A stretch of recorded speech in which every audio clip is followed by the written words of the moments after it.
여러분 요즘 우리가 전환기라는 말을 많이 쓰죠. 뭐 대전환기, 전환기라는 말을 많이 쓰는데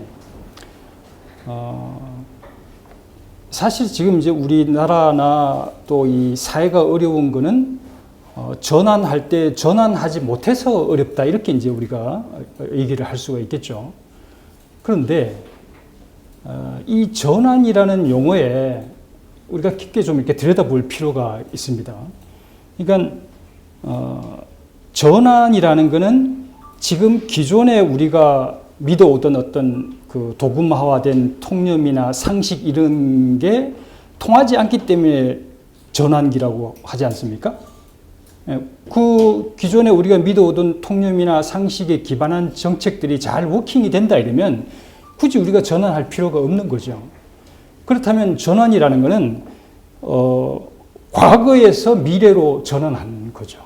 그러면 과거 한국에서 미래 한국으로 전환하는 것이고, 과거 기업에서 미래 기업으로 전환하는 것이고, 과거 산업에서 미래 산업으로 전환하는 것이고, 과거 사회에서 미래 사회로 전환하는 것이다. 이렇게 이제 생각할 수 있잖아요.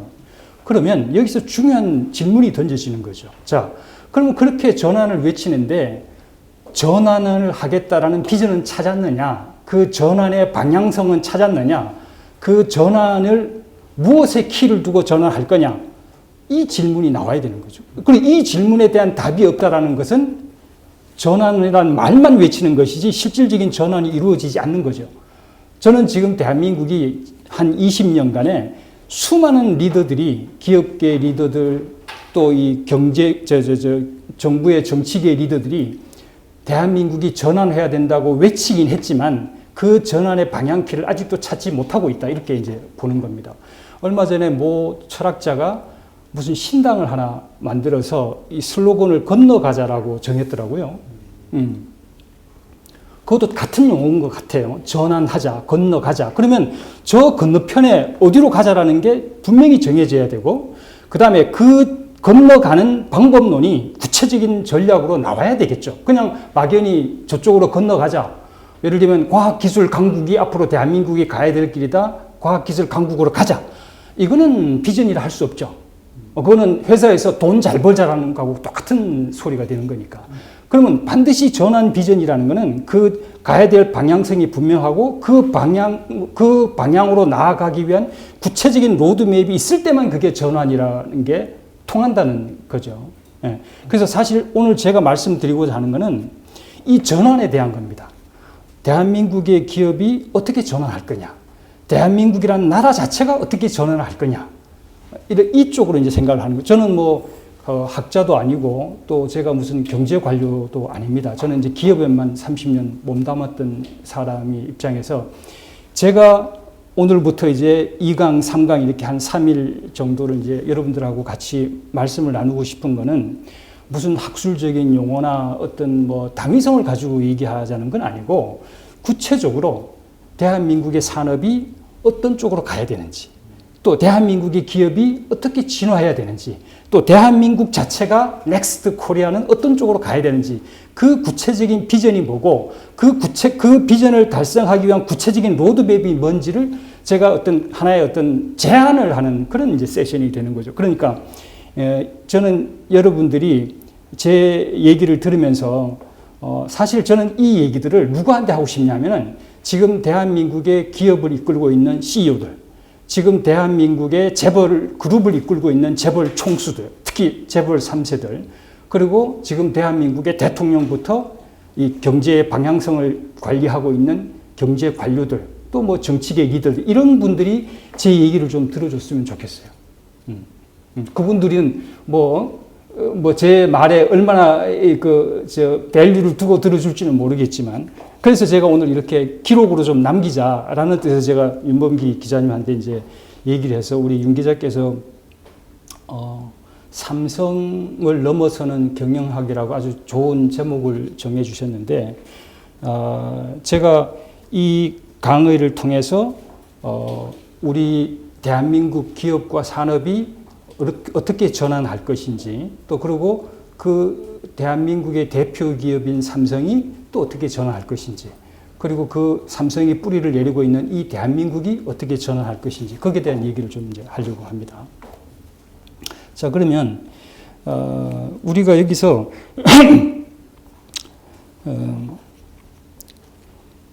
제가 삼성에서 이제 한 국가를 맡는 게 이제 법인장이라고 합니다. 법인장이 이제 발령을 받으면 한 5, 6개월 정도 이제 그 법인에 가서 업무를 쭉 파악을 한 다음에 CEO한테 와서 보고를 하는 거죠. 그 보고 때, 내가 가보니 이 법인은 이런 문제가 있고 이런 문제가 있어서 내가 내 임기 중에 내가 이걸 이렇게 리스트럭처링을 해서 다시 한번 이렇게 잘 매출도 올리고 한번 성장시켜 보겠다라는 법인장의 이제 보고를 하는데, 제가 맡았던 그 태국 법인은 그 전전임자까지 다 불명예스럽게 은퇴를 했어요. 계속 적자가 났기 때문에. 그래서 이제 제가 그 법인에 갔을 때도 여러 이제 저를 아끼는 분들이 걱정을 많이 해줬죠. 야, 거기는 무덤인데 너 또 가면 또 이렇게 가는 거 아니냐.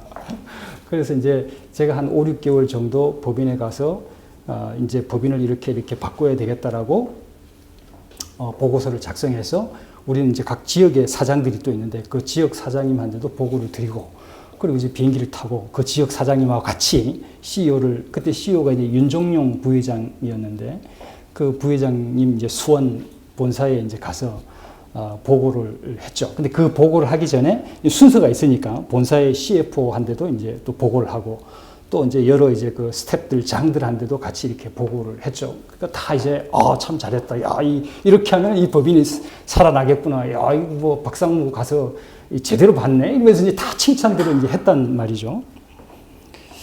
그랬는데, 그 윤종용 부회장 CEO한테 가서 수원에서 보고를 하는데 이분이 보고를 다 들으시더니 한참 있다가 하는 말이, 근데 뭐 팔아서 돈 벌려고 하노?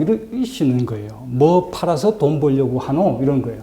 그러면 제가 태국 법인을 턴어라운드 시키겠다고 보고를 했는 내용에는, 이게 적자가 나니까 선택과 집중해서 일부 적자가 나는 품목들은 드랍을 하고, 또 거래선도 적자가 수익률이 안 좋은 거래선들은 구조조정을 해서 이렇게 단출하게 하고, 인력도 구조조정해서 몇 명 내보내고, 또 지금 재고 자산도 많이 지금 이 부진 재고가 있으니 그 재고도 좀 털어버리고, 뭐 이런 아주 이 법인을 이제 아주 몸을 단단하게 만드는 쪽으로 했는데 많은 박수를 받았단 말이에요.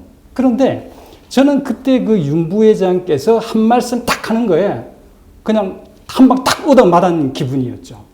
그게 뭐냐면은, 너가 아무리 재무 관리를 잘하고 인사 관리를 잘하고 뭐 물류 관리를 잘하고 뭐를 다 잘한다 하더라도 그건 다 주변부다. 핵심은 뭐냐? 뭐 팔아가지고 돈 벌 거냐? 즉 사업을 뭘로 할 거냐? 태국 시장에 어떤 물건을 팔아서 돈 벌 거냐? 그럼 이때까지 적자 났다는 건 태국 시장에 물건을 팔아도 이익도 안 나는 현지 시장에 잘 안 맞는 물건이었다는 거잖아요. 그러니까 CEO의 저에 대한 질문은, 너는 무슨 물건을 가지고 장사를 할 것이냐? 이 기본적인 거에 대해서는 아무도 제한테 챌린징을 안 했는 거죠.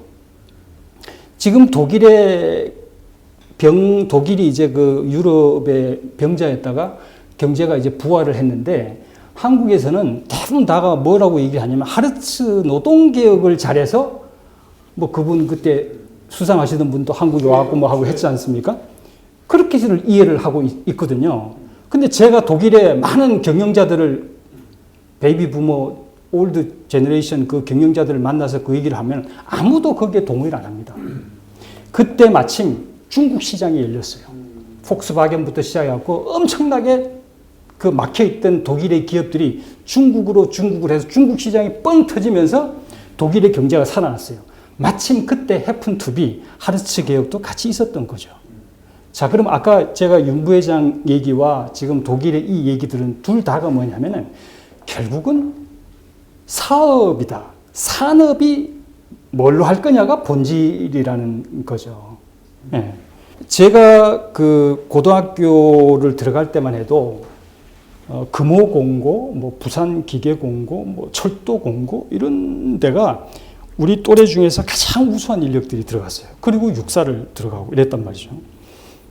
그리고 제가 대학을 들어갈 때만 해도 우리 동기들 중에 한 10% 정도만 대학을 들어갔어요. 지금 아마 거의 7, 80% 본인 들어가기 싫어서 안 가는 거지 대학에 돈 없어가지고 못 가는 사람들은 거의 없는 걸로 제가 알고 있는데, 그러면 이 사회가 한 30년 전하고 지금하고 어마어마하게 바뀌었죠.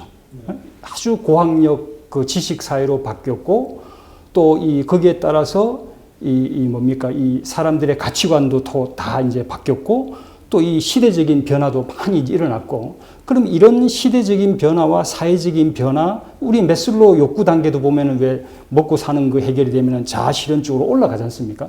그런 것들이 지금 이제 우리 젊은 MZ 세대들한테 다 이제 녹아 있는 건데, 그러면 사회가 바뀌면은 그에 맞춰가지고 그 사회 국민들이 하는 일도 바뀌어야 되는 거잖아요. 개인이 하는 건 일이고, 기업이 하는 건 사업이고, 또 국가가 하는 일은 그걸 산업이라고 하지 않습니까? 그럼 이 일자리라는 게 계속 바뀌어줘야 된다. 이 시대 변화에 맞춰가지고. 그럼 그 산업과 시대 사회 변화가 맞지 않는 그 괴리에 뭐가 생기냐면 사회 문제가 생기는 거죠. 양극화가 생기고, 일자리 미스매치가 생기고, 노동시장 이중 구조가 생기고, 이제 이런 문제들이 이제 생기는 겁니다. 자, 그러면 여기서 이제 제가 산업에 대해서 한번 얘기를 좀 드려볼까 하는데, 그럼 대한민국의 산업 구조다 이러면은 여러 가지 각도에서 뭐 서비스 산업은 어떻고, 제조 산업은 어떻고, 이제 이런 얘기들이 많아요. 그렇지만 저는 대한민국의 산업을 한마디로 딱 구조를 정의를 한다 이러면 제품 제조 수출형 산업 성장 모델이다. 이렇게 이제 볼 수가 있죠. 거기에 플러스해서 수주 경쟁형 산업이다. 즉, 저 플란트를 중국하고 뭐 유럽 기업들하고 경쟁을 해가지고 수주를 따오는 거죠. 그리고 이제, 우리가 이제 일감을 찾아오는 거죠. 근데 지금 이 상품 제조 수출형 산업 구조가 여러분들이 잘 아시다시피 중국이 출현하면서 우리 비교율가 떨어져 가잖아요. 그렇죠? 우리가 지금 중국에 수출하는 제품들이 한 5,600개 정도가 되는데, 그 중에서 한 3,600개 정도가 거의 한 70%가 지금 이미 무역 적자를 보이고 있거든요. 그 다음에 우리 윤 정부에서 7대 미래 산업이라고 지정했는 아이템들의 거의 한 5개 정도는 이미 기술 역전이 지금 일어나고 있단 말입니다. 그럼 이런 거 저런 거 해서 우리가 상품 제조 수출을 해서 국부를 창출하던 그 비교율가 지금 떨어지고 있다라는 게 하나가 있고, 그 다음에 이제 두 번째로는 이 상품 제조 수출이라는 게 우리 국내 경제에 낙수 효과를 줬잖아요. 그러니까 이제 미국은 70%의 미국 내 그 소비가 이 경제 성장의 동력인 거죠. 소비가 일어나서 이 수요가 발생하니까 공급 캐파를 늘리면서 기업들이 성장하는 그런 이제 사이클을 가지고 있는데, 대한민국은 해외에서 수출을 해서 그 수출 일감이 안으로 들어와서 중소기업들한테 퍼지고, 또 수출을 해서 벌어들인 이익을 가지고 국내에다 공장을 증설해가지고 국내에 낙수 효과 투자가 일어나는 그런 구조이기 때문에 사실 미국의 경제 구조와 한국의 경제 구조는 다르단 말이죠. 그런 관점에서 보면 이 낙수 효과가 이제는 뭐 베트남이다 이런 쪽으로 이제 우리가 증설 투자, 지금 미국이나 이런 데로 투자가 들어가지 않습니까? 그만큼 국내에 투자해야 될 것이 밖으로 빠져나가기 때문에 낙수 효과가 있긴 있지만 과거만큼 낙수 효과가 일어나는 건 아니라는 거죠. 그 다음에 이제 또 세 번째는 지금 통상 환경이 많이 바뀌고 있잖아요. 예전에는 뭐 자유무역주의에서 했지만 지금은 보호무역이다, 또 디커플링이다, 이제 이런 많은 통상 환경이 바뀌고 있기 때문에 과거처럼 우리가 상품 제조 수출로 고성장을 이루던 시대는 끝났다. 이제 이런 게 있고. 그 다음에 상품 제조 수출 구조를 또 우리가 또 이해를 할 필요가 있어요. 이게 어떤 구조를 가지고 있느냐. 첫 번째는 지금 이 상품 제조 수출 구조가 우리는 이 부가가치가 굉장히 적어요. 왜 그러냐면 한국은 자원이 없는 나라이기 때문에 밖에서 다 자원을 사서 와서 그걸 가공하고 조립해서 이제 다시 물건으로 수출하는 거기 때문에 우리가 평균 부가가치가 63.4~5% 정도밖에 안 됩니다. 그런데 중국이나 미국 같으면 우리보다가 거의 70%, 80%니까 거의 우리보다 15%, 20% 정도의 이 부가가치율이 높단 말이죠. 즉, 그 국내에 제조업을 유지하면서 우리 국민이 벌어들이는 부가가치가 미국이나 중국의 제조업에 비해서 훨씬 더 우리는 낮다는 거죠. 왜? 우리는 자원이 없으니까. 그래서 그런 이제 게 있는데 이 부가가치마저도 점점 줄어들고 있죠. 왜? 이제 인건비도 올라가고 하니까. 그 다음에 또 지금 원자재가도 점점 올라가니까 우리는 수입해서 만들어서 다시 수출을 해야 되는데 이 과정이 점점 더 위축이 되고 있는 거죠. 그게 이제 지금 우리가 저생산성으로 나타나는 거죠. 그 다음에 이제 두 번째는 이 상품 제조 수출 구조는 수직 계열화된 구조를 가지고 있잖아요. 이게 납품업체가 있고 이제 앵커 기업이 있고 완성품 조립업체가 있고. 그러니까 이게 이제 예를 들면은 우리나라의 산업 구조 자체가 철강과 화학 같은 소재 이 산업을 바탕으로 해서 그 다음에 이제 뭐 열처리라든지 표면 처리, 뭐 금형이라든지 이런 그 소재 산업이 이제 기반이 돼 가지고 앵커 기업들, 현대차라든지 삼성 같은 그런 대기업들이 제품을 완성품을 조립해 가지고 수출하는 그런 구조란 말입니다. 그러니까 이런 구조상에서는 수직 계열화가 우리가 고도 성장기를 할 때는 굉장히 이제 유리한데 이게 이제 이 경제 성장이 수축이 되면은 이게 양극화가 일어나는 거죠. 왜 양극화가 일어나느냐? 완성품 제조업체가 이익이 그만큼 안 나니까 인건비는 자꾸 올라가니까 이걸 결국은 납품업체로부터 납품 단가를 후려칠 수밖에 없는 구조예요. 그러니까 대한민국의 지금 양극화가 확대되고 있는 그 기본 밑바닥에는 대한민국의 산업 구조가 있다는 거죠. 그러니까 이 산업 구조를 우리가 진화시키지 못하면 이 양극화 구조에서 벗어나기가 참 어려운 거죠. 그게 이제 하나가 있고. 그 다음에 이제 우리의 산업 구조가 사실은 우리 세계에 있는 다른 나라들하고 우리하고의 이 관계를 경쟁 관계로 만듭니다. 예를 들면 지금 우리가 BBC라고 하는 이 소위 미래 산업들조차도 이 소재 기반이 되는 소재들은 다 중국에서 수입을 해오고 그 다음에 또 우리가 완제품은 미국의 플랫폼 기업에다 수출을 하잖아요. 그러면 시장은 미국에 있고 또 소재 원재료는 또 중국에 의존하니까 우리가 그 사이에서 미중 갈등 간의 입지가 축소될 수밖에 없는 거란 말입니다. 그러면은 결국은 우리가 외교적인 측면에서도 우리의 산업 구조가 그 영향을 미치고 있다. 이렇게 이제 볼 수가 있는 거죠. 그래서 이런 상황을 다 감안을 했을 때 여기서 우리가 이제 돈 버는 방법에 대해서 한번 생각을 해봅니다. 자, 아까 제가 그랬죠. 상품 제조 수출형이라는 거는 그 낮은 마진, 즉 장사해서 마진을 이제 우리는 벌어들이는 그 구조가 있고, 그 다음에 이제 경쟁 수주형이라는 게 있죠. 이거는 이제 우리가 뭐 플랜트를 따와가지고 또는 무슨 뭐 어디에다가 아파트 건설을 해주고 도로를 건설해주고 돈을 벌어들이는 이제 경쟁 수주형 산업이 또 있는 거죠. 그러면 돈을 버는 방법이 이 두 가지 방법밖에 없냐. 자, 여러분 이거 한번 생각해 보십시오. 예를 들면 삼성전자가 베트남에 공장을 하나 만들었다. 그럼 삼성전자는 그 공장에 제품을 만들어 가지고 그걸 팔아서 이익을 내죠. 그렇죠? 제품 판매 마진이잖아요. 그런데 여기에 공장이 만들어짐으로 인해서 주변에 땅값이 올라갑니다. 그럼 그 땅을 투자한 사람들은 토지 수익을 또 얻겠죠. 토지 인상. 그 다음에 또 그 주변에 부동산을 개발을 했다 이러면 부동산을 개발하는 사람 부동산 개발 이익이 또 있겠죠. 그 다음에 또 그 베트남에 있는 유망한 로컬 기업들, 잘 크고 있는 로컬 기업들을 찾아가지고 거기에다 투자를 했다면 또 편성 투자 이익이 또 생기겠죠. 뭐 이런 다양한 이익들이 있고, 그 다음에 또 거기에 어떤 현지 자원 개발권을 얻었다. 또 어떤 인프라의 운영권을 얻었다. 이런 권리 확보가 또 있겠죠. 그러면 우리나라가 지금 돈을 버는 방법은 주로 판매 마진이나 아니면은 일감을, 즉 건설 수주를 받아가지고 일해주고 돈 받고 그걸로 끝나버린다는 거죠.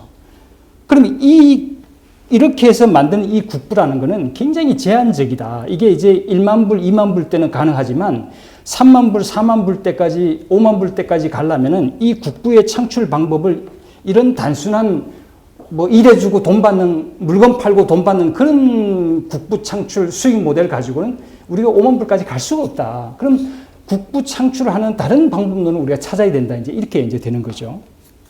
그래서 이제 우리나라도 뭐 노무현 대통령 때부터 여러 가지 그 신성장 동력이라든가 이런 걸 이제 해왔죠. 각 정부마다. 그렇지만 계속 이제 성장률은 떨어지고 있는데 미국 같은 경우에는 제조업이 이제 잘 하다가 독일하고 일본이 쫓아오니까 금융과 파이낸싱으로 가고 그 다음에 또 이제 정보 기술 IBM이라든지 HP 같은 그런 이제 그 IT 그 하드웨어 기업들이 이제 정보통신 시대를 열었죠. 또 거기서 이제 나중에 다시 이제 빵 중심의 그 플랫폼 경제로 갔지 않습니까? 이렇게 하면서 사실은 선진국이면서도 유럽보다도 훨씬 더 고성장을 지금 하고 있고, 일본 같은 경우는 반면에 제조 수출 강국에서 소부장 강국으로 갔죠. 제조 수출 강국으로 갔을 때는 90년대 GDP가 2위, 세계 2위였는데 지금은 아마 21위, 뭐 한 25위 정도까지 아마 떨어져 있을 거예요. 싱가포르도 무역 조립 기지에서 출발해가지고 연구개발 HQ 허브에서 지금은 스마트 네이션으로 갔잖아요. 그 스마트 네이션에서 이 싱가포르이 돈 버는 방법이 뭐냐? 전 세계 100개, 1000개 싱가포르와 같은 스마트 도시를 수출하겠다는 거예요. 지금 그렇게 하고 있고. 그래서 우리가 이제 이런 그 다른 나라의 사례도 성장이 정체됐을 때 다시 한번 산업을 어떻게 이제 진화시킬 것이냐, 이제 여기에 이제 고민들을 하고 있는데, 지금 현재 우리 대한민국이 정부가 하고 있는 산업 정책이라든가 이런 것들이 왜 15년, 20년 동안 이 소위 기술 중심으로 신산업 육성 정책을 펼쳤는데도 아직도 큰 변화가 없을까? 여기에 대한 이제 답을 우리가 찾아야 되는 거죠. 그래서 그렇다면은 지금 현재 우리가 정부가 뭐 수출 진흥 정책을 펼치고 또 어떤 신산업 육성 정책을 펼치고 하는 것들이 과연 이게 어떤 도약을 위한 재편성인가? 아니면은 오히려 위기를 더 심화시키고 있는 건 아닌가? 이제 이런 이제 질문을 던져야 되는 겁니다. 자, 그 다음에 이제 또 그럼 이제 이번에는 그 기업 쪽을 한번 보겠습니다. 그러면 결국은 이 산업이 바뀌려면은 이제 기업이 영위하고 있는 사업이 이제 바뀌어져야 되는데, 뭐 여러분이들 또 눈치를 챘겠지만 지금 우리 ICT 수출이라든지, ICT가 사실은 반도체 플러스 이제 IT 기기 전부 다인데 우리나라 수출의 한 30% 이상을 차지하고 있죠. 제일 큰 항목이죠. 그 ICT나 조선이나 자동차나 이런 것들이 2013년을 기점으로 해서 양적 성장이 수축으로 들어갑니다. 그래서 저는 이제 2013년이 대한민국의 어떤 피보팅 전략의 하나의 그 변곡점이라고 이제 보는데, 이 변곡점에서는 기존의 양적 성장에서 뭔가 질적인 성장으로 옮겨가야 되는 거죠. 그 사업 모델 자체가 바뀌어져야만 이제 되는 그런 구조죠. 즉, 양적인 상품 제조 수출 구조를 다른 산업 구조로 바꿔야 되는 이제 그런 시기가 왔다는 거죠. 그럼 이제 우리가 아까 여기서 이제 말씀드렸듯이, 수축이 되고 있다. 즉, 수명 주기상의 이제 어떤 팽창기가 끝나고 성숙기로 넘어간다는 그 얘기는 지금 우리가 가지고 있는 기술이 범용화가 됐다. 즉, 기술이 성숙이 됐다. 시장이 포화가 됐다. 그 다음에 아주 치열한 출혈 경쟁이 일어나고 있다. 이제 이런 의미를 갖는 거죠. 자, 그러면 제가 그 노르웨이 어부 사례를 하나 들면은, 노스세일링 노르웨이라는 이 회사는 일대 때 포경업을 했습니다. 그러다가 이제 이 포경업이 이제 금지가 되니까 그 이대는 이제 이걸 고래를 보여주는 관광업으로 바꿨습니다. 근데 또 이것도 이제 얼마 지나지 않아서 포경하던 사람들이 전부 다 관광으로 밀려오니까 굉장히 이제 이 경쟁이 치열해진 거죠. 그러다 보니까 3대에 와서는 저 아주 최첨단 음향기기를 동원해가지고 물속까지 들어가서 고래의 이 음성을 듣는 그런 생태 관광으로 해서 지금은 바닷속의 테슬라다 이런 이제 명칭을 받고 있는 거죠. 그 맨 왼쪽에 보면 IBM의 루거 쓰는데, 이분 사례는 여러분도 잘 알 겁니다. 반도체 PC 하드웨어 제조 회사를 이분이 과자 만드는 회사에서 왔어요. 이 PC에 대해서는, 컴퓨터에 대해서는 문외한인 분인데 와가지고 이 사람이 뭘로 바꿨느냐? 컴퓨팅 컨설팅 기업으로, 완전히 소프트웨어 기업으로 바꿔버렸죠. 이분이 딱 보니까 하드웨어는 이제 다 쫓아오고 뭔가 새로운 단계로 넘어가야 되겠다 해서, 그러면 IBM의 강점인 컨설팅 비즈니스를 살려가지고 외부의 컨설팅 전문 기업을 M&A를 해가지고 완전히 회사를 바꿔놓죠. 그 다음에 두 번째, 이거는 이제 존 디어라고 미국의 농기계 회사인데, 이 회사도 한 8년 전에 이 농기계 가격도 추락이 되고 여러 가지 이제 시장 상황이 좀 안 좋아졌단 말입니다. 그래서 이 스미스 앨런이라는 이 경영자가 자, 농부들에게 농기계를 제공하는 것이 지속 가능하냐? 우리보다 더 싼 기계가 언제든지 나오니까. 그러면 농부들이 근본적으로 원하는 것은 자기 농사를 더 잘 짓게 하는 농업 생산성을 올리는 거다 해서 데이터를 집어여 가지고 농업 생산성 자체를 올려주는 농업 컨설팅 회사로 바꿔서 금년도 CE쇼에서 이분이 대표 연설사로 나왔어요. 아주 지금 완전히 농업기계에서 최첨단 기계로 회사로 탈바꿈을 한 거죠. 그 다음에 이제 맨 우측에 있는 아자이 방가는 요번에 바이든 대통령에 해가지고 세계은행 총재로 아마 임명이 됐을 거예요. 이 양반은 마스터카드가 굉장히 힘들 때 CEO로 부임을 했죠. 그러니까 비자와 아메리칸 익스프레스가 아주 다 잡고 있을 때 이 마스터카드에 구세주로 이제 들어와가지고 뭘 했냐 하니까 이 양반이 딱 와보니까 마스터카드의 사업 이념이 거래의 중심이 되겠다. 모든 거래의 중심이 되겠다. 그리고 이 종업원들, 임직원들이 모두 다 하나같이 비자의 마켓쉐어를 어떻게 뺏어올 거냐. 아메리칸 익스프레스의 마켓쉐어를 어떻게 뺏어올 거냐. 여기에 모든 경영이 초점이 다 있는 거예요. 근데 이 양반이 가만히 들여다보니까, 카드로 그 결제가 본업이지 않습니까? 본질업인데, 결제를 하는 거는 전체 시장의 15%밖에 안 되고, 나머지 85%는 현금이에요. 그래서 이 사람이 사업 이념을 바꿉니다. 뭘로? 거래의 중심에서 현금 주기기로. 그래서 이 사업 이념을 가지고 이 사람이 아프리카라든지 이런 데에 이 아주 작은 그런 쉬는 그런 그 소매점에도 이제 그 카드를 보급을 하고 하면서 불과 한 3, 4년 사이에 시총을 13배로 올렸어요. 매출도 한 3배 정도 올리고. 이런 이제 아주 버전 1에서 버전 2로 갖는 그런 이제 업을 바꾼 사례가 있는 거죠. 그런데 지금 현재 대한민국이 어떤 시대냐? 방금 앞에 죽어가는 기업을 살린 바로 그분들이 해야 될 역할을 할 시대가 지금 와 있는 거예요. 그러니까 제가 이제 제게는 세대 교체가 1대, 2대가 다 끝나고 3대로 지금 넘어와 있는데 과연 이 산업 자체는 이분들이 영위하고 있는 이 산업은 세대 교체가 됐냐 이제 이런 질문이 이제 있는 거죠. 이 산업을 키우지 않습니까? 사업을. 그렇지만 이제 그게 이제 수명 주기에서 이제 수축기에 접어들면 3대는 제2 창업을 해가지고 새로운 S커브를 이제 만드는 게 문제인데 지금 현재 우리 재계 총수 3세들이 본인을 경영자라고 생각하는 경향이 많아요. 즉 현대차, 내가 들어가서 경영 잘 해가지고 현대차를 더 많이 키우겠다. 삼성그룹에 뭐 54개, 57개 관계사가 있지만 삼성전자가 주력이니까 내가 삼성전자 경영을 직접 하겠다. 근데 보십시오. 삼성전자나 또 현대차의 그 본업을 정의선 회장이나 이재용 회장보다 더 잘하는 분들이 거기 많잖아요. 왜? 30년, 40년 그 업만 하던 사람들이 거기 있으니까. 그러면 이분들은 사실은 지금 기존의 할아버지가 아버지한테서 물려받은 그 사업을 경영하는 사람들이 아니고 이 물려받은 기업을 다시 살아나게끔 사업을 바꿔주는 제2 창업을 하는 기업가 정신으로 가는 사업가야만 되는 거지 이분들이 경영자를 자처한다는 건 이분들의 역할을 안 하는 거라고 저는 보거든요. 왜 그러냐면은 우리나라 대기업의 이 구조에는 이 경영자들이라는 건 다 단임이죠. 임기가 있지 않습니까? 2년 동안에 경영 잘하면 더 할 수 있는 거고 아니면은 또 경영 잘 못하면 그냥 또 한 칼에 또 날아가는 거고 하는 거니까. 그러면 오너는 그렇지 않잖아요. 오너는 계속 거기에 있잖아요.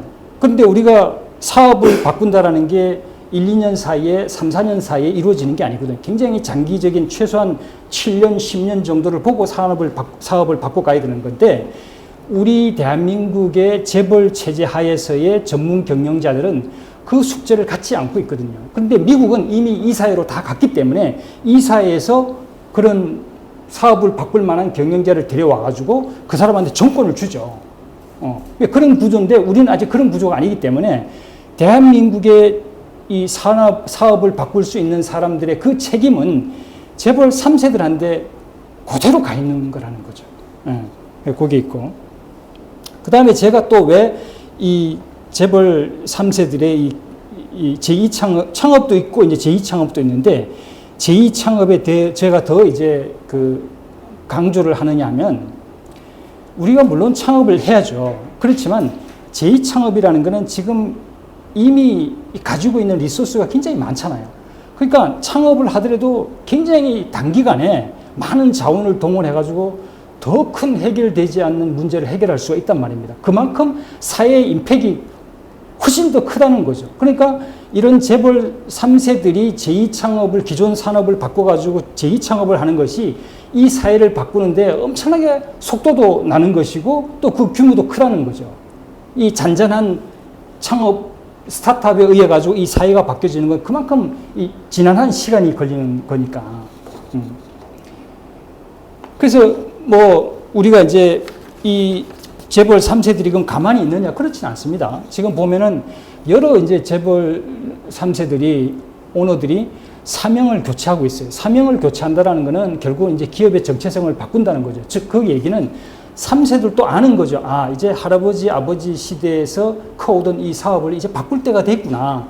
그걸 알기 때문에 이제 사명을 교체를 하는 거죠. 그런데 여기서 중요한 거는 사명을 교체를 한다 해서 이 사업이 바뀌어지는 건 아니라는 거죠. 그럼 우리가 지금 보면은 이제 예를 들면은 제조기업들은 현금 창출력으로 주가시장에서 평가를 받죠. 그런데 이 제조기업이 어떤 플랫폼 기업이나 테크 기업으로 이미지가 바뀌었다. 사명을 바꾸고 뭐 그 사업 내용도 바뀌어서 외부에서 봤을 때 이게 테크 기업이고 플랫폼 기업이 됐다 이러면은 현금 창출력이 아니라, 지금의 현금 창출력이 아니라 미래 성장성을 보고 주가가 매겨진단 말입니다. 그럼 보십시오. 지금 TSMC가 있고 삼성전자가 있고 애플이 이제 있다 이러면 TSMC가 삼성전자 매출이 한 3분의 1밖에 안 돼요. 한 100조 왔다 갔다 우리 반도체 좀, 삼성은 한 300조 되지 않습니까? 그런데도 우리보다가 주가가 삼성전자 시총보다 한 1.5배, 1.6배 정도가 된단 말입니다. 그 다음에 애플 같은 경우도 삼성전자보다가 매출이 뭐 한 2배, 뭐 조금 뭐 그 정도 수준이란 말이에요. 그런데 주식은 거의 10배, 8배 정도 차이가 난다는 거죠. 시총이. 그만큼 외부에서 이 보는 관점은 미래 중심으로 이제 본다는 거죠. 그렇다면 지금 현재 이 3세들이 있는 이 시기는 현재의 현대차를 얼마나 더 키우고 삼성전자의 매출을 얼마나 더 키우고, 그게 아니라 현대차의 가치를 어떻게 올릴 거냐, 삼성전자의 기업 가치 자체를 어떻게 올려줄 거냐, 즉 매출을 키우는 게 아니라 기업 가치를 키우는 거고, 우리가 흔히 이제 일자리는 기업이 만든다고 그러는데 저는 아니라고 봅니다. 왜 아니라고 보느냐, 일자리는 기업이 만드는 게 아니고 기업가 정신이 만드는 거죠. 그러면 기업가 정신을 가진 분이 기업에만 있냐? 전혀 그렇지 않습니다. 정부 공무원들 중에도 기업가 정신을 가진 분이 있고, 지자체장들 중에서도 기업에 있는 기업인들보다 훨씬 더 기업가 정신이 뛰어난 사람이 많아요. 모든 죽어가는 조직, 죽어가는 어떤 기구들, 단체들을 다시 활력을 시키고 재생시키는 건 그건 다 기업가 정신이란 말이에요. 그런 분들은 기업인이 아니더라도 훨씬 더 기업가 정신이 강한 분들이죠. 지금 바로 여기에 재벌 3세들이 사명 교체를 하고 있는 이분들한테 요구되는 게 기업가 정신이거든요. 그래서 예를 들면 이제 이런 거죠. 지금 이분들한테 미션은 기존에 있는 사업을 유지하는 게 미션이 아니고 자기가 물려받은 기업 자체를 이어가는 거죠. 지금 있는 사업은 죽어도 이 사업을 영위하고 있던 이 기업은 다른 사업으로 또 계속 이어가는 거죠. 예를 들어 우리나라 두산이 한 127년 정도 됐잖아요. 두산이 맥주 회사였잖아요. 그 맥주 만들어서 팔다가 중공업으로 갔다가 지금은 무슨 뭐 소재 산업에 기계 산업까지 이제 가고 있잖아요. 그런 식으로 두산은 세대가 바뀌면서 그 기존에 하던 사업은 이제 도태가 됐지만 계속 다른 사업을 통해서 기업 자체를 이어가는 거죠. 기업 자체를 이어가는 미션이 누구한테 있느냐? 바로 재벌 오너 3세들한테 있는 거죠. 기존 사업을 유지하는 미션은 누구한테 있느냐? 지금 현재 전문 경영인들이 있죠. 봉급받고 회사를 경영하는 사람들. 그 차이가 이제 있는 거란 말입니다. 자, 그러면 이런 차이를 가지고 있는 이 재벌 3세 오너들이 과연 기업가 정신을 가지고 자기가 새로운 사업을 갖다가 창출할 제2창업을 할 수 있느냐? 그 있느냐 없느냐는 어디에 있느냐면은 창업의 씨앗에 있습니다. 그럼 내가 제2창업을 한다 이러면은 아니면 제2창업이든 그냥 창업이든 그 창업의 씨앗을 찾았느냐라는 질문이 있는 거죠. 자, 그러면, 저 기업의 오너가 제2창업을 하고 있다라고 하면은 반드시 그 제2창업의 씨앗을 커뮤니케이션을 하고 있습니다. 이 사회에. 정의선 회장은 현대를 어떻게 만들려 하구나. 이재용 회장은 삼성을 XX 삼성에서 YY 삼성으로 가자고 하구나. 이게 나와야 돼요. 일부는 나와 있죠. 예를 들면 현대차 같으면은 뭐 무슨 UAM도 하고 뭐 전기차로도 가고 수소차로도 가고 그런 게 이제 나와 있잖아요. 그 씨앗의 퀄리티가 다 이제 다르겠죠. 그래서 그 씨앗에 대한 얘기를 제가 잠시 좀 하려고 합니다. 그러니까 우리가 기업이 대기업이 되고 뭐 예를 들면 이제 전당포가 있고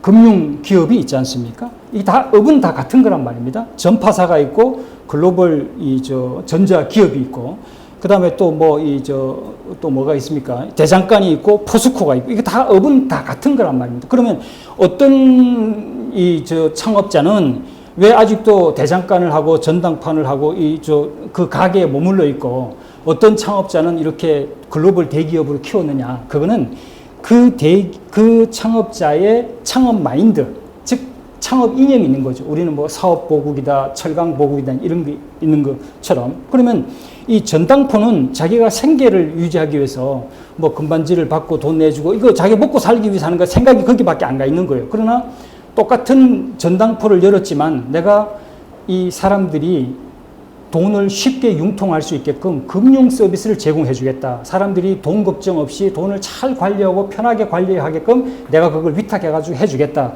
라는 마인드를 가지면은 여러 가지 이제 아이디어들이 나오겠죠. 예를 들면 이제 옷가게가 있다고 합시다. 옷가게가 만약에 내가 지금 이 자영업자들한테 해당이 되는 겁니다. 왜 자영업이 망하고 왜 자영업이 성장하느냐? 여기에 차이가 있는 거예요. 내가 만약에 옷가게를 한다 이러면 내가 먹고 살려고 생계의 이념을 가지고 있어요. 그러면은 내 생각이 어디에 가 있냐면 어떤 옷을 얼마에 사서 얼마에 팔아서 얼마의 이익을 남길까 요 생각만 후딱후딱 하는 겁니다. 근데 만약에 똑같은 옷가게를 열었는데 내 생각이 내가 우리 가게에 오는 고객들에게 멋있는 옷을 입혀서 이 사람 각자의 개성을 살려주겠다 라는 생각을 가지면 어마어마하게 많은 아이디어들이 나오게 돼 있어요. 이게 지금 글로벌 패션 기업을 만들고 그냥 저 동대문에 옷가게로 30년 돼도 옷가게 하는 거 많잖아요. 거기가 이제 결정이 되는 겁니다. 자, 그럼 이걸 기업으로 하나 비교를 해보면 스웨덴에 두 가구 회사가 있습니다. 메스코라는 회사하고 여러분들이 잘 알고 있는 이케아가 있는데 이 메스코는 원래 이제 수도하고 주방 용품 그다음에 욕실 용품을 만드는 회사인데 이 이익을 이렇게 여기서 내다가 이익을 좀 더 다변화하려고 가구 업계로 진출했어요. 그 얘기는 이 메스코의 경영 오너는 그냥 가구를 돈벌이 즉 이익의 원천을 다변화하기 위한 돈벌이 수단으로 그 업을 선택을 한 거예요. 그런데 이 깜브라드라는 사람은 창업자는 그 스웨덴의 그 가난한 시대에 모든 스웨덴의 가난한 학생들조차도 편안한 책상에 앉아서 의자에 앉아서 이 공부할 수 있게끔 그런 내가 가구를 만들어 주겠다라고 이제 생각을 한 거죠. 그러니까 자기가 창업 이념을 딱 가지니까 이 사람 머릿속에 그걸 실행하는 전략이 나와야 되냐. 그 사업 이념을 실행하는 전략이. 그게 세 가지예요. 뭐냐? 저렴한 가격. 그 다음에 세련된 디자인. 그 다음에 아주 높은 기능성. 이 세 가지를 가지고 의자와 책상을 완전히 새롭게 디자인을 하는 겁니다. 그러니까 가격을 줄이려니까 물류비를 줄여야 되죠. 이게 벌크하잖아요. 그러니까 팔렛식으로 해가지고 조립식으로 해가지고 물류비를 줄여버리고 그 다음에 또 이 소비자가 직접 가게에 와갖고 사가지고 운반해가지고 스스로 조립할 수 있게끔 하면서 비용도 낮추고 이런 식으로 해서 이 이케가 이렇게 세계적인 글로벌 기업이 된 거죠. 그러니까 결국은 뭐냐? 이 창업을 한다는 것은 지금 제2 창업을 하는 이 우리 재벌 3세들이나 또는 이 오너들이 과연 내가 물려받은 할아버지한테 물려받은 삼성을 할아버지한테 물려받은 현대를 또 물려받은 이 조선 사업을 또 전자 사업을 반도체 사업을 TV 사업을 이걸 어떤 식으로 내가 제2 창업을 할 거냐 그 씨앗을 먼저 찾아야 된다는 거죠. 그 씨앗이 우리 사회에 소통이 되고 있다면 이 사람이 제대로 가는 것이고 그게 소통이 안 된다 이러면은 아직도 방향을 못 잡았다 이렇게 이제 볼 수 있는 거죠. 그러니까 이 창업 이념이란 이 자체가 이 기업을 얼마나 키울 수 있는 그 씨앗이 되는 것이고, 또 그 자체가 혁신의 원동력이 되는 것이고, 또 이 창업 이념 자체가 인재를 끌어들이는 파워가 되는 거예요. 이 창업 이념 하나가 결국은 내가 스타트업으로 성공하느냐 못하느냐를 가르는 결정적인 팩터가 되는 거예요. 자, 그러면 이걸 염두에 두고 우리 지금 재벌 3세 대표 기업들이 과연 창업 이 신사업 행보를 한번 보자는 거죠. 지금 이분들이 제가 그랬잖아요. 자고 나면은 새로운 공장이 증설이 됩니다. 지금 이분들 정의선, 구강모, 이재용, 이 소위 대한민국을 대표하는 재벌들의 3세들이 한다는 신사업들이 전부 다 제조업이에요. 그걸 이제 BBC라고도 하지만. 근데 이 제조업들은 하나같이 다 지금 중국들하고 경쟁하고 있는 제품들이고, 그 다음에 또 우리끼리 중국 경쟁을 하고 있어요. LG다, 뭐다, SK다, 뭐다, 전부 다 전장사, 배터리 다 경쟁하고 있어요. 이렇게 여기다가 공장 증설하면서 지금 미국이다, 어디에다 지금 이 증설 투자를 국내도 하고 있잖아요. 이게 어마어마한 공급 과잉을 가져올 거라고 나는 봐요. 그 다음에 그 스케일이 어마어마한 중국하고 경쟁해서 과연 우리가 이길 수 있을 거냐, 장기적으로 지속 가능하냐, 이런 의문이 들고, 그 다음에 이분들이 하고 있는 이 신사업이 대한민국을 지금 어떻게 만들고 있느냐, 미국의 부품 기지창으로 만들고 있다. 그리고 할아버지, 아버지한테서 물려받은 회사를 부품사로 전락시키고 있어요. 이 지금 배터리 실적, 어떤 완성품 자동차 업체가 마켓쉐어를 더 많이 하느냐에 따라 가지고 대한민국의 배터리 업체가 휘청휘청해요. 지금 미국에서 LG 에너지 솔루션이 GM이 판매가 떨어지니까 납품할 데가 없어지는 거예요.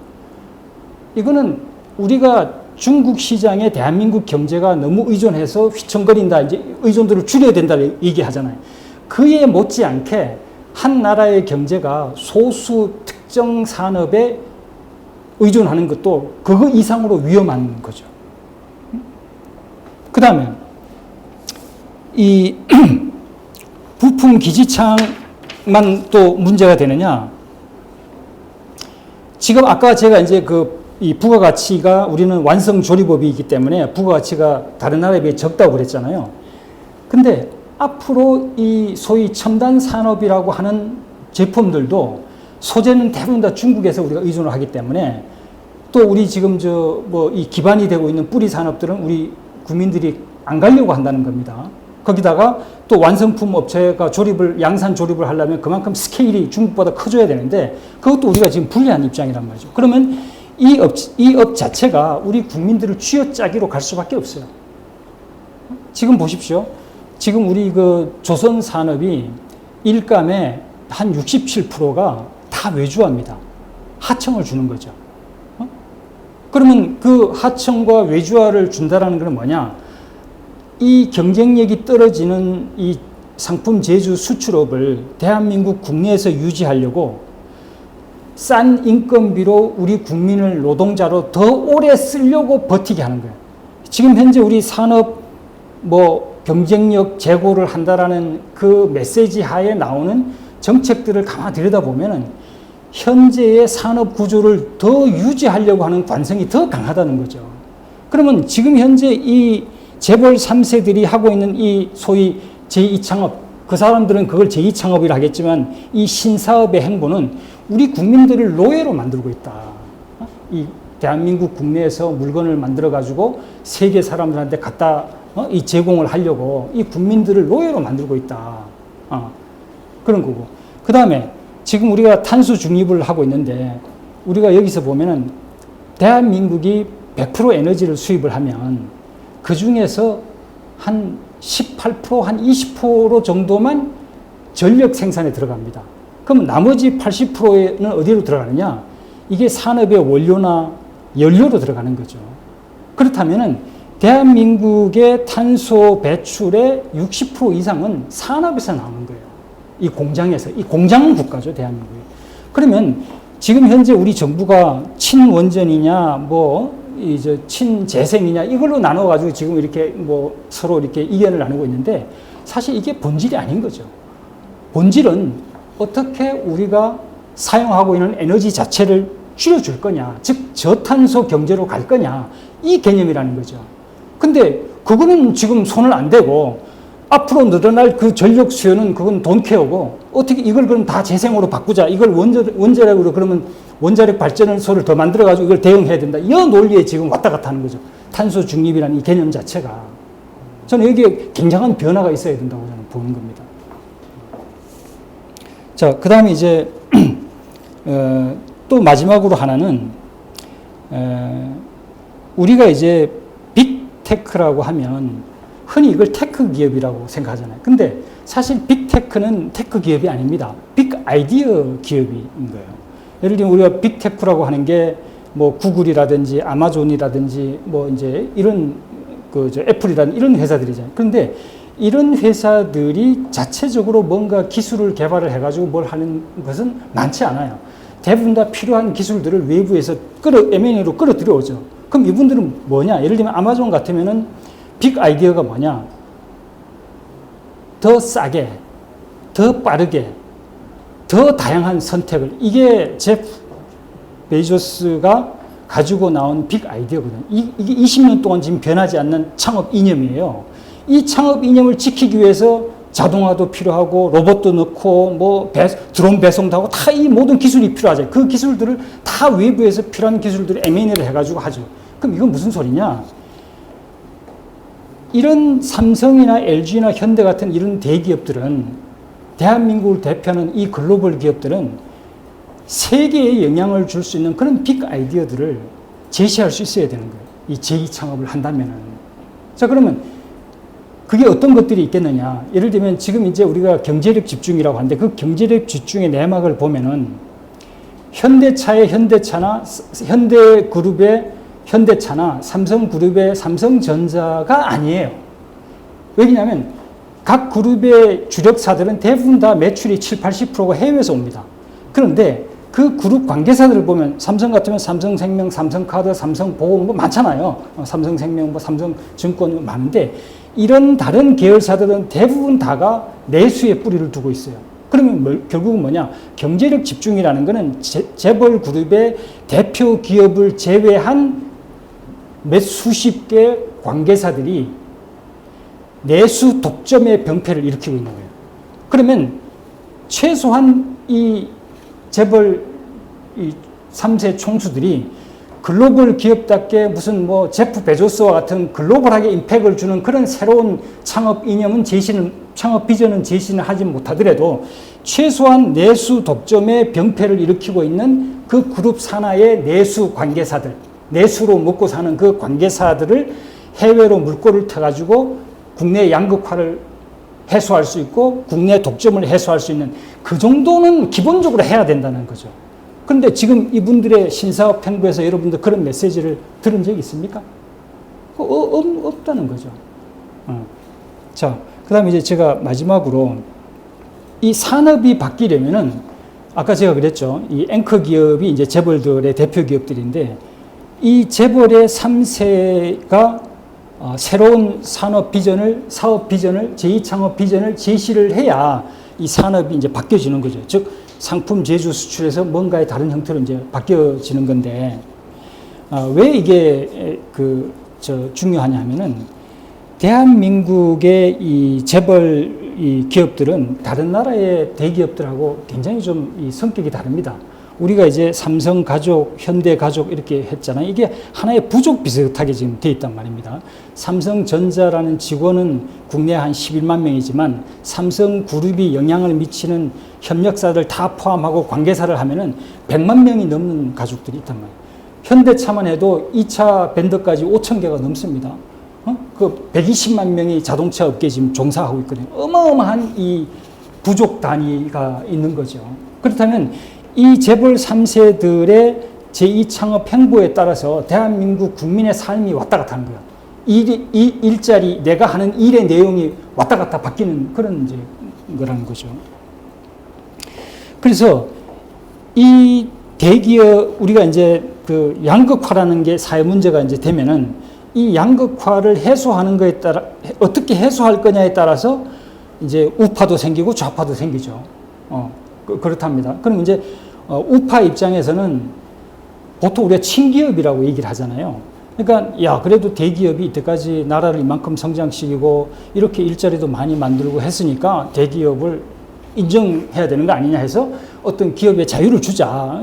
자유롭게 해서 자기네들이 더 하게끔 해라. 왜 자꾸 간섭이냐? 라고 이제 하는 게 이제 주로 우파의 생각인데 이 우파의 생각에는 하나의 큰 미스가 있다고 저는 보는 거예요. 그게 뭐냐? 그만큼 사회 영향이 있으면 그만큼 사회적 책임도 따른다는 거죠. 그 책임을 강구하는 게 있고 그 다음에 이 좌파들 입장에서는 야, 이 대기업이 이렇게 경제력이 집중되고 이 양극화를 초래하니까 여기들을 견제하고 규제해야 되겠다라고 하다 보니까 이 대기업이 가지고 있는 이 어마어마한 파워를 레버리지로 활용을 못하는 거예요. 그러다 보니까 우파도 그렇고 좌파도 그렇고 이상을 실현하는데 실패한다는 거죠. 자, 그러면은 이 대기업이 가진 힘이 뭐냐를 우리가 좀 볼 필요가 있어요. 우리가 흔히 대기업이 돈을 많이 벌었다 하면은 그 돈 번 것이 재벌 오너들의 주머니 속에 있는 게 아니에요. 그 돈은 다 어디에 가 있냐면 인프라에 가 있습니다. 브랜드라는 인프라, 글로벌 거점망들, 글로벌 공장들, 이 모든 사람 육성된 인재들 이런 것들이 다 인프라란 말입니다. 그럼 대기업이 이때까지 벌은 돈들은 글로벌 인프라로 다 바뀌어 있는 거예요.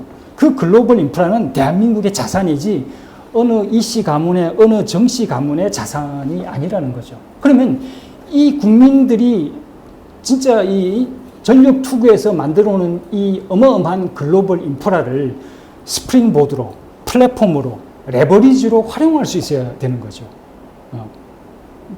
그래야 이제 왜 이 힘을 활용을 했을 때 정부가 해결 못하는 중소기업 문제라든지 일자리 문제라든지 이런 것들을 이제 해결할 수 있는 길이 트이는 거니까. 그러면 앞으로 우리의 이 논란은 저는 여기서 이제 하나 좀 우리 사회에 좀 던지고 싶은 메시지가 지금 제가 얘기했는 거는 이 재벌 3세가 과연 제대로 되는 이 창업 제2창업 이념을 비전을 제시하느냐 안 하느냐인데 언론을 가만 보면은 언론은 물론 이 대기업들에서 광고를 많이 주니까 뭐 또 이게 제대로 얘기를 못하는 건지는 모르겠어요.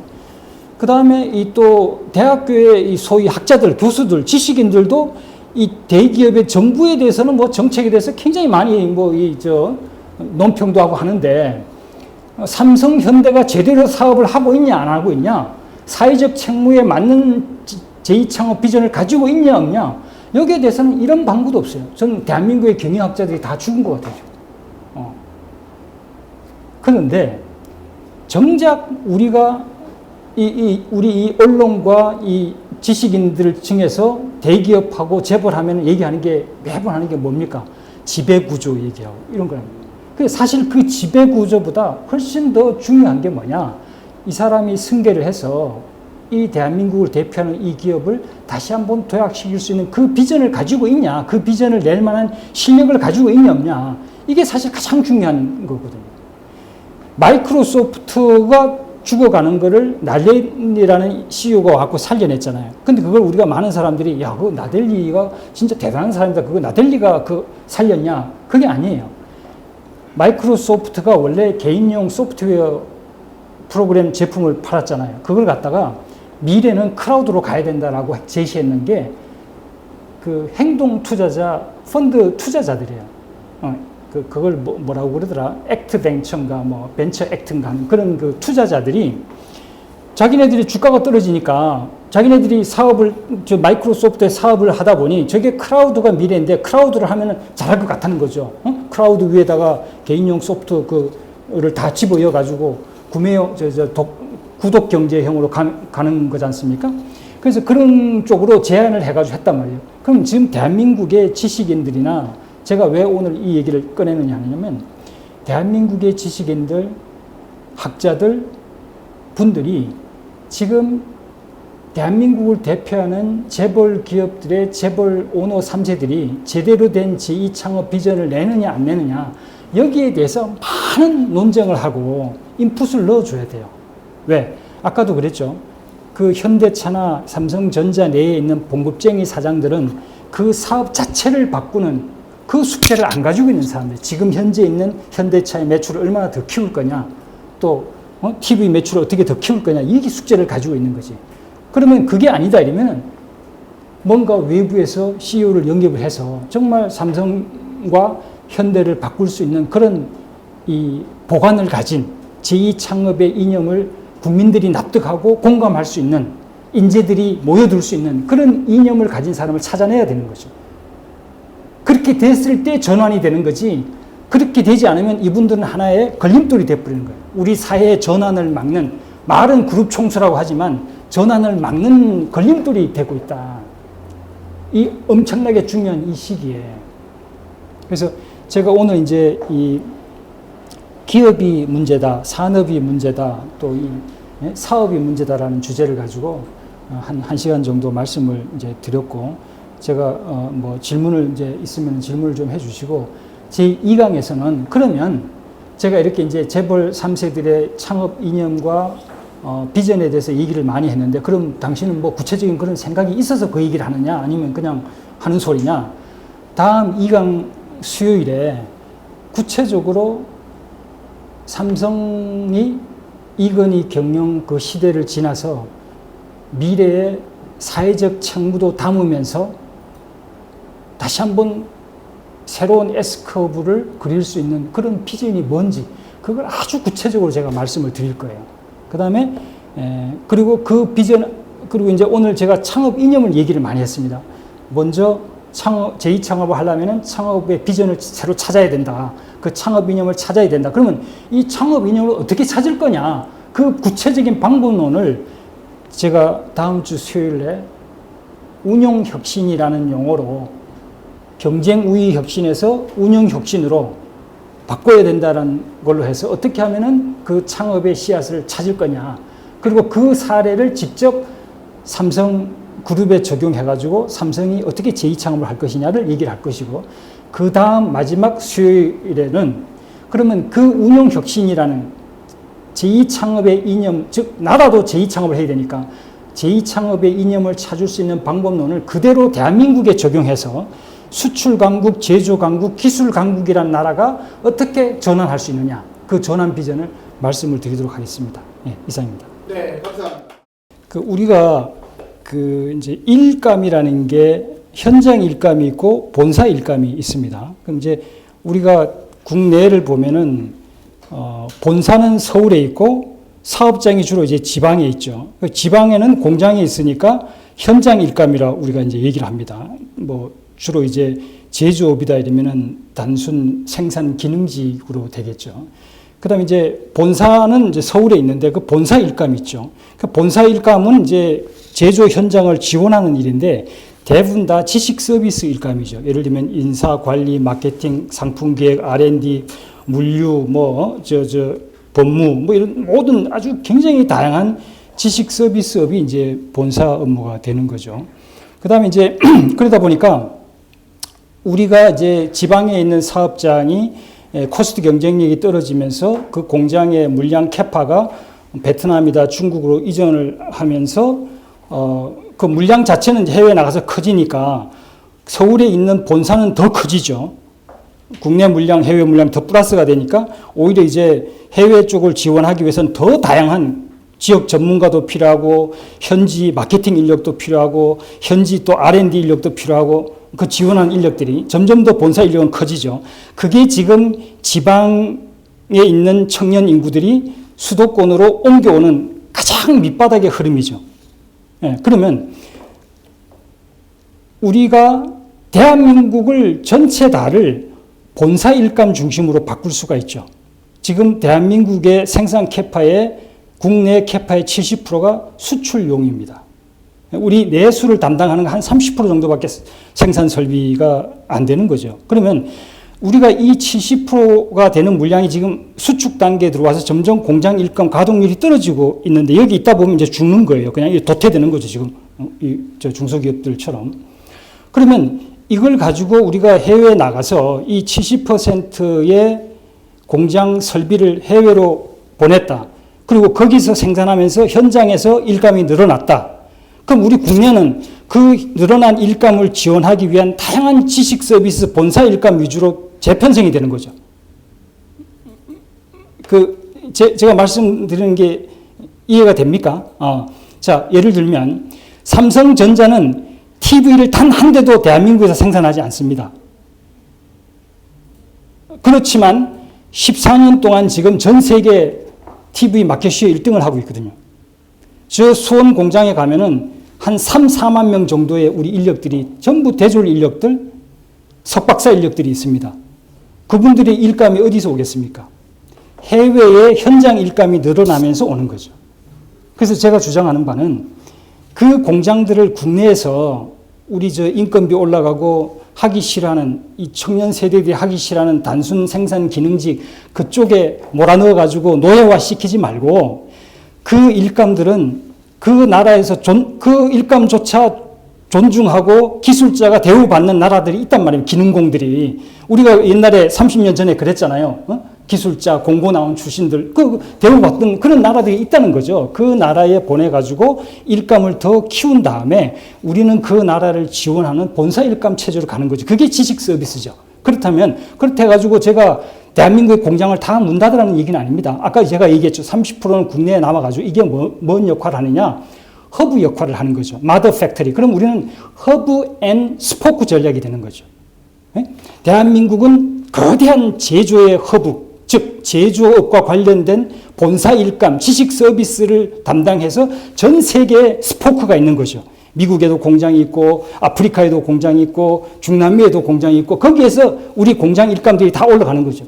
그 현장을 지원하는데 얼마나 많은 엔지니어들이 파견이 돼야 됩니까? 그렇죠? 그걸 지금 우리 저 베이비 부모 은퇴해서 저 집에 놀고 있는 사람들 많잖아요. 그분들 다 보내면 되는 거죠. 그리고 국내는 현장 일감이 늘어남과 동시에 현장 일감과 본사 일감은 비례합니다. 즉 해외 현장 일감, 즉 물량이 늘어나면 늘어날수록 본사 일감이 늘어나니까 국내 본사는 더 많은 젊은 인력들을 뽑을 수가 있죠. 왜? 본사에 사는 지식 서비스 일자리는 우리 전문 청년들이 원하는 잡이니까. 그리고 지금 신동엽 부사장이 하고 있는 그런 새로운 사업들 있잖아요. 제조업이지만 새로운 첨단 신산업들은 당연히 대한민국에서 숙성을 시켜야죠. 그 기술이 아주 완성될 때까지. 그 기술이 완성되면은 더 이상 이 기술을 대한민국에 가지고 있을 이유가 없거든요. 이 기술을 밖으로 보내서 거기서 이식을 해서 거기서 또 제품을 생산하게끔 하고 우리는 그 제품을 생산하는데 꼭 필요한 이 핵심 부품들이 있습니다. 핵심 부품들은 그 나라 생산을 못 하거든요. 그럼 여기서 그 핵심 부품, 고부가치 핵심 부품을 생산해가지고 공급해주고, 그 다음에 거기 생산 라인이 잘 돌아갈 수 있게끔 지원해주고, 어마어마한 본사 일감이 늘어나는 거죠. 그럼 지금은 대한민국이 본사 일감이 30%가 일자리를 제공하고 70%가 현장 일감. 현장 일감이라는 게 뭐 이제 다 마찬가지입니다.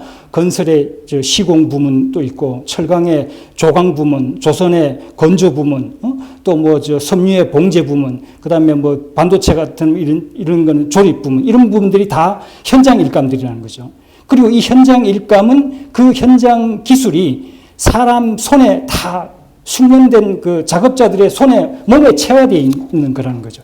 이런 기술들을 밖으로 보내서 공장 일감을 키우고 우리 국내는 70%는 본사 일감으로, 지식 서비스 산업으로, 그리고 30%는 국내에 돌아가는 공장, 마더 팩토리에서 계속 생산 라인을 업그레이드 하면서 생산 설비도 새로 업그레이드 해주고 핵심 부품도 제공해주고 제조, 자동화, 스마트 공장, 끝없이 우리는 앞서 나갈 수 있죠. 그럼 지금 이제 묻습니다. 자, 제조업이 해외 공장에 나가면은 우리 일자리가 없어진다고 그러는데 그럼 누구 일자리를 얘기하는 거죠? 우리 젊은 애들이 안 가려고 하는데 그 누구 일자리냐? 저 베트남, 몽고에서 온 사람들 그 일자리를 얘기하는 겁니까? 이렇게 제가 묻는 거예요. 지금 어차피 안 가니까 다 지금 240만이나 들어와갖고 지금 외노자를 그분들한테 월급 주면서 대한민국의 그 업종을 지금 지키고 있잖아요. 그리고 그 업종들은 이미 다 대한민국이 완성된 기술들이란 말입니다. 기술이라는 게 밖으로 나가면 그게 도망가는 게 아니잖아요. 그렇죠? 이건 무한복제가 가능한 겁니다. 기술이라는 건. 우리는 그 기술들을 밖으로 줌으로 인해서 우리는 거기에서 손이 풀리지 않습니까? 손이 이제 놓아버리면 우리는 더 한 단계 위 기술로 올라갈 수 있죠. 그리고 이 한 단계 위로 올라간 기술을 계속 우리가 컨설팅을 해줄 수 있죠. 이게 선진이잖아요. 선진. 그렇죠? 그러니까 우리는 선수에서 코치로 바뀌는 거죠. 우리 대한민국이 전 세계를 코치할 수 있는 가장 좋은 기술 포트폴리오를 가지고 있어요. 제가 세 번째 강의 시간에 제가 이 내용을 굉장히 구체적으로 얘기를 할 겁니다. 왜 대한민국 사람들이 왜 대한민국이 가진 기술을 오해하고 있는지, 왜 초격차나 축적의 시간 같은 그런 얘기들을 해서 대한민국을 붙잡고 있는지, 그걸 제가 잘 얘기를 이제 그 3강 시간에 제가 국가 전략을 얘기할 때 말씀을 드릴 겁니다. 우리가 기술이 이제 저위 기술이 있고 중위 기술이 있고 고위 기술이 있잖아요. 그 우리가 첨단 산업이라 하면 이제 통상 이제 고위 기술을 얘기를 하는데, 앞으로 우리 산업이라는 게 소수의 미래 첨단 산업 중심으로 이제 성장이 되면서 다수의 전통 산업들은 계속 수축에 들어가는 구조죠. 그건 뭐 다 이제 자연스러운 현상이니까. 그러면 여기서 가장 큰 이슈가 과연 대한민국의 산업 정책이 우리 경제가 성장할 때의 정책하고 이 경제 규모를 더 키우는 정책하고 지금 이제 수축기에 접어들면 이게 질적 성장으로 넘어간다는 거잖아요. 그러면 정부가 해야 될 산업 정책은 질적 성장을 담은 산업 정책을 저는 펴야 된다고 보는 거죠. 그게 뭐냐? 바로 미래 첨단 산업이 앞으로 성장하면서 뒤에 뒤처지는 기업들과 산업들이 있다는 거죠. 그게 전통 산업이고 중소기업들이고 또 저위와 중위 기술을 가진 우리 국민들이라는 거죠. 이분들이 일자리가 없어지고 이분들이 일감이 없어지는 거 아닙니까?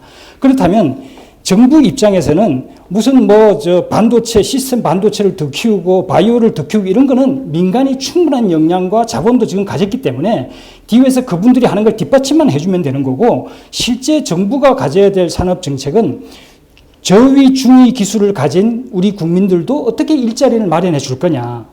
그 다음에 지금 이 저위, 중위 기술을 가지고 있는 소위 이게 중국이 따라오고 베트남이 따라오는 이런 이 저부가 업종을 가지고 있는 중소기업들한테도 어떻게 일감을 만들어 줄 거냐. 어떻게 이분들이 대한민국 밖으로 나가서 일감을 찾을 수 있게끔 어떤 물고 돌파구를 찾아줄 거냐. 이쪽으로 이제 길을 열어야 된다고 보는 거죠. 그거는 이분들한테 맡겨둘 수가 없거든요. 그래서 말씀하신 것처럼 저위, 중위 기술을 가진 분들의 일자리가 대한민국에는 점점 줄어들고 있지만 이걸 글로벌하게 확장해서 보면은 그 기술을 애타게 찾는 사람들이 너무너무 많다는 거죠. 우리한테는 아무런 우리 사회에서는 별로 인정을 못 받는 아주 그런 낮은 단계의 기술일지라도 이 기술을 필요로 하는 국제사회는 너무너무 많다는 거죠. 그걸 우리가 매칭을 못 시켜주고 거기에 다리를 못 놓아줄 뿐이지. 그 다리를 놓아주고 그분들이 그 다리를 통해서 나아갈 수 있게끔 하는 게 비즈니스 모델이라는 거죠. 그걸 우리가 찾아내야 된다는 겁니다. 그 기획안을. 그게 하나 있고, 지금 우리가 보십시오. 반도체 그 사업이 뭐라고, 그 하나 때문에 지금 대한민국 경제가 휘청휘청하잖아요. 마치 반도체 하나에 대한민국 전체 다 운명이 지금 달려있는 것처럼 미국도 반도체 때문에 우리를 뭘 하고 중국도 반도체 때문에 우리를 뭘 하고 이렇게 지금 생각을 하는 거죠. 근데 저는 그게 잘못됐다고 봅니다. 왜 우리가 이 5천만 국민이 반도체라는 그 하나에 지금 이렇게 매달려야 되는 이 산업 구조, 왜 진작 우리가 다변화시키지 못하고 했는지 그걸 우리는 반성을 해야 된다는 거죠. 그러니까 반도체는 안 하라는 게 아닙니다. BBC라는 첨단 산업은 이건 기본으로 해야 되는 거예요. 삼성전자 같으면 당연히 지금 있는 첨단 산업에서 한 발짝 더 나가야죠. 사실 삼성이나 이런 데는 이미 양자 기술이나 이런 걸로 훨씬 더 앞서 나가야 되는 거죠. 그걸 나가지 못한 게 지금 현재 있는 기존 산업들한테 묶여 있는 거라는 거죠. 그러니까 지금 첨단 산업을 하지 말라는 게 아니고 그거는 당연히 하되, 문제는 그 상대 국가가 공산주의 국가든 무슨 전체주의 국가든 그거와 상관없이 그 나라에 뭔가 이렇게 연결이 될 수 있는, 그 나라에 도움이 될 수 있는 일을 우리가 기획해서 제안을 해준다면 그 나라가 반대할 이유가 없는 거예요. 그리고 여기서 제가 중요하게 말씀드리는 게, 전체주의 국가든 자유주의 국가든 간에 그 나라 정부는 대한민국 정부를 더 믿는 게 아닙니다. 누굴 더 믿냐? LG, 삼성, 현대와 같은 70년, 80년 그 오노가가 이끄는 그 재벌 기업들을 더 믿어요. 실제로. 예를 들면 저 빈살만 같은 저 사람도 대한민국 대통령하고 미팅을 해도 실제 믿는 사람 누구냐? 이재용이고 정의선이고 구강모입니다. 왜? 알거든요, 그분들도. 정부는 5년 만에 갈아치우면 새로 다 바뀔 수가 있지만 이분들이 자기 나라로 와갖고 정상들하고 한 약속은 그분 가문이 있는 한 없어지지 않는다는 걸 아는 거거든요. 굉장히 중요한 외교적 레버리지가 이 대한민국의 대기업에 숨어 있습니다. 이것이 전체주의 국가와의 관계든 오히려 중국하고의 그런 정부하고 공산주의 국가의 그런 이 권력자들하고 이 기업들의 총수들하고의 관계가 형성되면 이거는 굉장히 돈독합니다. 오히려 정부가 흔들려도 훨씬 더 튼튼하게 유지가 되는 걸 저는 많은 경험을 해봤어요. 아프리카에 있는 많은 그런 수시로 정권이 바뀌지 않습니까? 쿠데타가 나고 뭐하고 해도. 그래도 기업들하고 했던 그 약속들은 안 바뀝니다. 왜 안 바뀌느냐? 알거든요, 지들도. 기업이 투자가 되고 또 일자리가 되고 뭔가 이루어지면은 그게 자기네가 권력을 공고히 하는데 도움이 된다는 걸 알기 때문에 기업과의 약속은 철저히 지키려고 하거든요. 그래서 그건 염려할 필요가 없다고 봅니다. 그 다음에 삼성에 저 같은 사람들이 얼마나 많습니까? 우리 저 신동영 님도 있고 삼성에 인재들이 많이 모여 있는데 그러면 밖에서 보면은 야, 당신 현직에 있을 때 하지 왜 밖에 나와가지고 그 소리 하느냐? 응? 또 당신 말고도 24시간 그것만 고민하고 있는 현장에 있는 그 현장 아직 임원들이 얼마나 많으냐? 그분들은 그런 생각 안 하겠냐? 못 합니다. 저도 못 했습니다. 왜? 테레비 사업을 제가 1년에 테레비를 5,200만 대를 파는 책임을 지면 내년에 내가 5,300만 대, 5,500만 대를 팔면은 내가 거기 유지가 되겠죠. 근데 갑자기 판매 실적이 부러져가지고 5,000만 대 밑으로 내려왔다. 그 자리를 누가 보장해 줍니까? 삼성의 CEO나 임원들은 다 각자의 자기 맡은 임무들이 있죠. 그 임기 내에 매출 성과와 이익을 극대화하는. 물론 거기서 기획팀도 두고 이래가지고 장기적으로도 고민하라고 숙제는 떨어져요. 그렇지만 기본적으로 자기가 맡고 있는 사업이 잘 될 때 그것도 빛을 발하는 것이지 이 밑에 있는 사업이 흔들리는데 5년 후에 뭘 하겠습니다. 7년 후에 뭘 하겠습니다 하는 것은 전부 다 뜬구름 잡는 소리라는 거죠. 만약에 오너가 아니야 당신은 매출이 불어도 좋아. 내가 당신은 10년 동안에 삼성에서 봉급 주고 안 자를 거야. 그러니까 당신은 새로운 사업 한번 해봐. 할 수 있죠. 그러나 그런 게 주어지지 않는 게 대한민국의 재벌의 전문 경영인들입니다. 그래서 미국은 재벌 체제에서 해체가 되고 이사회 체제로 갔고 이사회에서 그런 일을 할 만한 사람들을 뽑아서 외부에 들어와서 회사를 바꾸는 거죠. 아까 제가 넘어가는 회사를 바꾼 사람들 세 분을 소개를 시켰지만 그런 체제죠. 그래서 우리나라는 밉든 곱든 이 재벌 3세들이 지금의 역할에서 내려오지 않는 한 그분들이 이 숙제를 해야 되는 거예요. 그 안타까움이 제한되어 있는 거예요. 그러면 야 당신 삼성의 부사장까지 했는데 이주영 부회장한테 이렇게 얘기하면 안 들어주냐? 그렇지 않습니다. 대한민국의 재벌 오너들은 옛날의 왕들이죠. 여기 장관님이 대통령이죠. 장관님 그래 하시면 안 됩니다. 이거 나중에 법적인 문제 됩니다. 이러잖아요. 그러나 기업에서는 오너한테는 그렇게 하기 쉽지 않죠. 맞아요. 그게 대한민국의 이 재벌가의 뻔히 나중에 법으로 문제될 거 알아도 말을 못합니다. 그래서 제가 얘기를 하는 거죠. 뭔 얘기를 하는 거냐? 아주 구체적으로 삼성이 어떤 비전을 가져야 되는지 그리고 왜 삼성이 결국 그렇게 그 길로 갈 수밖에 없는지 그걸 제가 다음 시간 때 얘기해 주면 여러분들이 그 얘기를 듣고 한번 지켜보십시오. 박광기라는 사람이 그때 2023년도에 삼성이 반드시 저 길로 갈 수밖에 없다. 안 그러면 삼성은 중간에 뭔가 문제가 생길 거다. 그렇게 가는지 안 가는지 한번 지켜보십시오. 아까 제가 그랬죠. 최소한 우리 재벌 3세들의 제2창업 비전 속에는 무슨 인류를 위해서 우리 그룹이 이렇게 하겠다라는 거는 까지는 못 가더라도 지금 대한민국의 가장 병폐가 이 대기업 재벌 그룹이 거느리고 있는 주력사 외에 수십 개의 관계사들이 있어요. 현대차 그룹 이름이 현대차가 주력이잖아요. 삼성그룹 이름 삼성전자가 주력이잖아요. 이 주력사들은 대부분 다 매출의 80%, 70%가 해외에서 옵니다.